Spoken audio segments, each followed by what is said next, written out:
Tonight, the PGA Tour making a striking announcement, suspending players competing in the LIV Golf Invitation Series. Some major pro golfers defending their choice to play in the Saudi-backed tournament earlier this week. At this time, this is an opportunity that gives me a chance to have the most balance in my life going forward, and I think this is going to do a lot of good for the game. 17 players, including Phil Mickelson, Dustin Johnson, and Sergio García, are suspended or otherwise ineligible for PGA Tour tournament play. That's according to a statement from the PGA Tour. Some of the players have resigned their membership.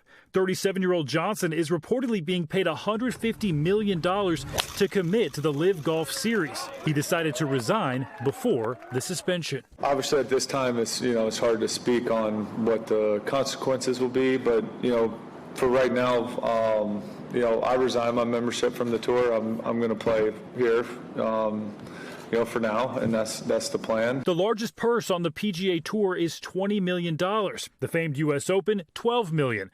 The purse at this week's event in London is $25 million. It's enormous amounts of money. It's high eight figures, and that's certainly going to be something that gets players' attention. The PGA Tour also addressed the financial motivations in a memo to members, saying, quote, "These players have made their choice for their own financial-based reasons, but they can't demand the same PGA Tour membership benefits, considerations, opportunities, and platform as you." Rory McIlroy is standing with the PGA Tour. Any decision that you make in your life that's purely for money usually doesn't end up going the right way. LIV Golf tweeting in part, "Today's announcement by the PGA Tour is vindictive and it deepens the divide between the tour and its members." All this after LIV Golf CEO Greg Norman came under fire for comments about Saudi Arabia and Washington Post journalist Jamal Khashoggi, who was murdered and dismembered at the Saudi consulate in Istanbul back in 2018.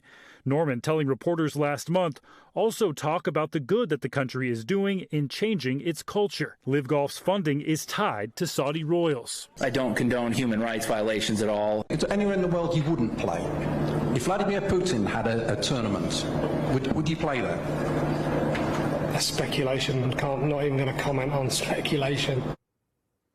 Whoever that reporter was, that was a great question. Stephenromo joins us now live in the studio. So, Stephen, I just got to go back to those numbers. Possibly $150 million just for Dustin Johnson to play in this tournament. What's this going to do to the game of golf? Yeah, so much money involved here. Can't get away from the financial aspect of this. The interesting thing about where this will probably go next is legal action. That's what Rex, the golf expert we were talking to in this piece, was telling us that most likely Phil Mickelson will be involved as one of the headliners, if you will, of this lawsuit that they expect to, because both parties are unhappy with how this has turned out, Tom. All right, Stephenromo for us tonight. Stephen, we thank you for that story. Thanks for watching our YouTube channel. Follow today's top stories and breaking news by downloading the NBC News app.